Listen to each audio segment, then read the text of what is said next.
Temporary market SABIGANI HAINA Pali Balenga Asana THAJABA PIKHRAGA SABIBAGI MAHUTTA parking AMADI PHATTA HAODI HUNDOK PHAM OIBABU Roadside Vendor Welfare Association Yaningdaba Fongdorkli Hiramasi Matangda Roadside Vendor Welfare Association ki advisor Khumukcham Ibetombina Fongdorakpada ngasi hayeng ki manungda mari lenaba singna sembi sagat pidrabadi ima Ebel Singna paisa khaina duna sagatuna hongjalagani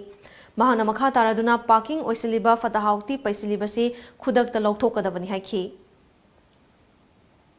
hayeng haban numisidagine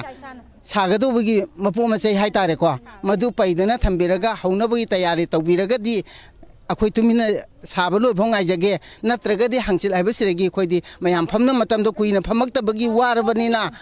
akhoi sana ba horaneba hayeng dei gari se thajim birano adagi thajim basu yaroi madura thajil lakpa gari apapatagi amangata daitado gari mapuna pujabata ba khoidi ngase base press ta lauthok chari sineba hayeng dei gari thajim birano amopasu haidok pirano haidok pada thengna radi khoina thengna radi madugi apapata tholok pase gomena pubata